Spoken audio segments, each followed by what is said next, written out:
The MLB offseason is officially here. This is what the Red Sox first moves are going to look like over the next couple of days, weeks, and months.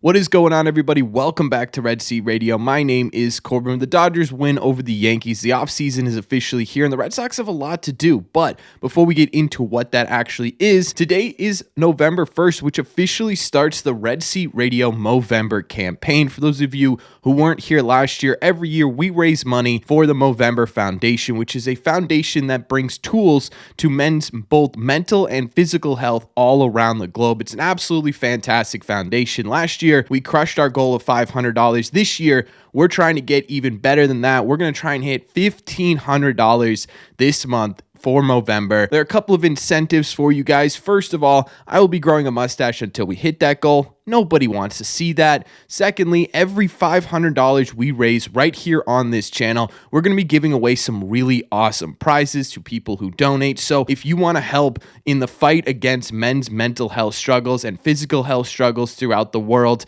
as well as possibly win some really cool prizes, click the link in the description or the comment section to donate today. Thank you all very much for clicking on this one. Happy Movember. Let's get into it. Okay, so the offseason is here. What the hell do the Red Sox do first? Well, technically, they have a lot of options. Trades open back up the day the World Series ended. We saw our first MLB offseason trade with Jorge Soler going to the Angels, but they are going to have to wait a bit when it comes to signing free agents, as teams technically get exclusive negotiating rights with their free agents for the first 5 days of free agency, meaning Breslow can't sign anyone outside of the organization just yet until Monday. But there's a couple of things that the Red Sox are most likely going to need to hammer home before they even approach the offseason market or go towards any of these free agents. The very first thing they're going to need to do over these next couple of days, with the deadline being Monday, is figure out the options on this team. Technically, the first offseason move the Red Sox made is for Lucas Giolito to opt into his contract, because yesterday he officially opted in, is going to be with the Red Sox for 2025. I don't really think this is news, to be honest with you. I think everyone expected this, right? If you weren't expecting this, I don't know what to tell you. Lucas Giolito was always going to opt into this contract. It was mostly a formality at this point, but they do have another player they have to make a decision on, and that is Rob Refsnyder, who does have a club option for 2025, and this is a really interesting one. The Red Sox not only have a real abundance of outfielders already heading into 25, but Rob has hinted that, hey, I don't know if I want to do another season of Major League Baseball. He's considering, to some degree, retiring after the 2024 season. The Red Sox only have a couple of days to figure that out. Personally, I think they should pick up Rob Refsnyder's option if he does want to play, simply because he played a really big role on and off the field for this Red Sox team in the last couple of years. And I think that's really important, especially for these young guys who are coming up, as Rob is sort of that veteran leader, clubhouse type guy that you really need to make a team gel. Does it end up happening? I honestly don't know. I'm leaning towards yes. I don't see really any reason why the Red Sox wouldn't hold on to him, especially if they are comfortable using him as strictly a bench bat. The question, in my opinion, ultimately comes down to what Rob Refsnyder thinks himself. Is this worth playing another season of Major League Baseball, or is there something else he's looking to pursue? I know he mentioned possibly moving into the coaching side of things. That could be a really interesting factor over the next couple of days as well, but that's not the only thing the Red Sox are going to need to do here before Monday. The second thing the Red Sox are going to need to do is figure out if or who they are giving qualifying offers to. Now, for those of you who don't know what a qualifying offer is, it's essentially offering a potential free agent on your current roster who qualifies a 1-year, $21 million deal. The player then can accept that deal, and great, they have him for another year for $21 million, or if they decide to decline and sign somewhere else, the team that signs them owe the Red Sox a compensation draft pick, which helps alleviate some of the burden of losing some of your big free agents. For the Red Sox, they have two eligible players this year, Nick Pivetta and Tyler O'Neill. To me, Nick Pivetta is a much easier decision here. I feel like there's absolutely no way the Red Sox give him a 1-year, $21 million contract option, simply because, one, I don't think Nick Pivetta is worth $21 million, but two, I don't really think the Red Sox are super interested in bringing him back. I think giving him a qualifying offer would really tank his market on the free agent market this year. So I don't really see the Red Sox going after Nick Pivetta for a qualifying offer. I think that one's pretty self-explanatory. The second one in Tyler O'Neill is a bit of an interesting one. Personally, I would not give Tyler O'Neill the $21 million. He was an extremely productive player, and statistically, he might be worth a one-year $21 million deal, but he also only played about 100 games this season, and that was the most games he had played in a couple of years, right? To me, the decision here comes down to whether or not the Red Sox believe he will be healthier than he was last year, which historically isn't exactly the most comforting thing in the world. Now, I will say I do think there is a chance that the Red Sox give Tyler O'Neill a qualifying offer, mostly because many of the other big right-handed bats on the free agent market, unless you're planning on trading for one, are also going to come with that qualifying offer, meaning the Red Sox are going to have to give up a draft pick if they are going to sign anyone. Maybe attaching a qualifying offer to O'Neill gives them a bit of backup, right? Say he accepts, great. Then we don't have to give up a draft pick. Say he doesn't accept and goes somewhere else, great. We get a draft pick and we can sign someone else and lose a draft pick and still end up with about the same amount of draft picks at the end of the day, right? I do think there's some logic to giving Tyler O'Neill that 1 year, $21 million. Again, personally, I wouldn't do that, but I do think it is a possibility for the Boston Red Sox. And the last thing that is going to need to happen for the Red Sox before the end of Monday, technically all of this is due by 5 p.m. Monday, is they're going to have to take all of the players on their 60-day IL, and they're going to have to move them to the 40-man roster. This is going to be a bit interesting because there's a lot of players currently on the Red Sox 60-day IL that are now going to become active on the 40-man again. We're talking about Lucas Giolito, Garrett Whitlock, Brian Mata, Liam Hendricks, Isaiah Campbell, and Chris Murphy. Now, adding all of those guys back to the 40-man does give them 39 players on the 40-man roster. Now, this really technically on the surface isn't a problem, right? You have an open spot, you could add somebody, but I do think this is going to limit the Red Sox choices over the next couple of weeks, and I could see some possible DFAs when these guys do get activated, simply because they want to have as much room on their 40-man as humanly possible. Maybe not immediately, because there's no reason to get rid of somebody if you don't have to get rid of them, but I do think because you're putting these guys back onto the 40-man roster, you are going to see some decisions get made over the next couple of weeks, because there are some other bigger deadlines after Monday comes and goes.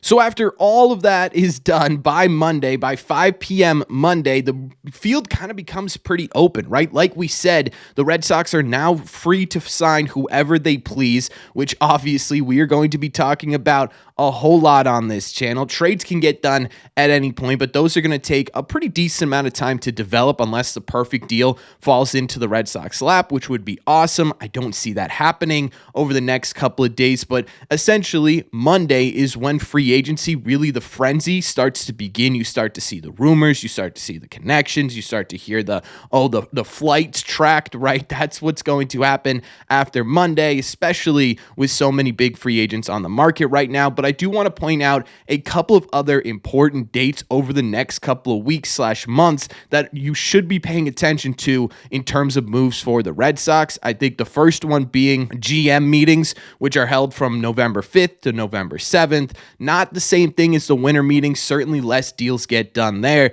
but at the same time too, you are getting all GMs in Major League Baseball into the same room. You never know what could happen. It's definitely an event to keep an eye on. At the very least, you're going to get some real insight into what the Red Sox are planning on doing over the next couple of weeks from Craig Breslow, whether you believe it or not. The next date from there would be November 19th, and this is a big one because this is not only the day that players either accept or decline their qualifying offers, it's also the deadline for the Red Sox to protect players from the 40-man Rule 5 draft. This is going to be a really interesting day for the Red Sox because they have a ton of players currently eligible for the Rule 5 draft in December this year. So they're going to have to make some really tough decisions about who they want to protect, who they want to trade before then, and who they want to take a chance on in this Rule 5 draft. So you're going to see some really, really fascinating decisions up to that point, especially on the trade market. You may see some really small trades from the Red Sox that you're like,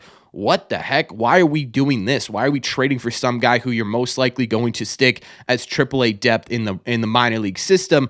This is going to be why. We are going to get into the Rule 5 decisions in a later video because I think this is going to be a really complicated decision for the Red Sox. But either way, that is happening on November 19th. The last one I really wanted to point out for all of you is the winter meetings, which are taking place from December 9th to December 12th. This is sort of the hot streak for MLB, right? Last year it wasn't super hot, but historically, this has been a big portion of MLB's offseason where a ton of deals get done, where a ton of free agents sign. It's basically like the frenzy period for the MLB offseason, and that's going to happen in about a month. So we got about a month until that happens, but either way, that's going to be something to absolutely pay attention to. So when we're talking about what's the first move the Red Sox are going to make this offseason, it's really not a sexy one, right? It's not one that's going to make headlines all over the place. It's essentially going to be those first three things we talked about. It's going to be figuring out Rob Refsnyder's future on the Red Sox. It's going to be figuring out whether or not you're going to give Tyler O'Neill the qualifying offer, which again, I personally wouldn't do, but it's definitely on the table, and you're just simply going to be activating all the players on the 60-day IL. From there, really, the MLB offseason, for those of you who may be new to Red Sox fandom or baseball fandom in general, is wildly unpredictable because there's no deadline really to sign any of these guys. They could sign at any time. My hope is that it's a little bit better than last offseason because it felt like we were waiting for Yamamoto and Ohtani to sign the entire winter, and then those guys finally sign and everything sort of breaks open. Hopefully Burns and Soto don't end up holding up the market like Yamamoto and Ohtani did last year, but I definitely could see that happening. Either way, after Monday, it essentially becomes a crapshoot. The Red Sox could do something immediately. They could wait it out and make a big move towards the end. They could do absolutely nothing. These trade signings happen at the most random times, so you're going to have to keep our head on a swivel this offseason. But in terms of what to expect first over these next couple of days, there are going to be a flurry of decisions/moves the Red Sox are going to make, and obviously we're going to be covering all of it here on Red Seat Radio. So let me know in the comment section down below, what do you guys think? What if you were the Red Sox after Monday, what would your first move be as GM of this team? What would you do immediately once everything gets going? Let me know all your thoughts on that topic in the comment section down below. As always, if you made it to the end of this video, do me a favor, make sure you guys have hit that subscribe button if you haven't already. If you're new here, we talk Red Sox content almost every single day. Also, make sure you guys have hit the like button on this video as well. It just simply helps these videos out a ton. It's the best way to let me know you're enjoying the content. Don't forget, not only can you listen to these episodes instead of watch them by going to your favorite podcasting app and looking up Red Seat Radio, but don't forget about the Movember campaign either, right? This is a big thing we do every year on this channel. Any donation will help the cause. Again, the link to that is going to be in the description and in the comment section down below. Thank you all very much for clicking on this one, and I will see you in the Red Seats.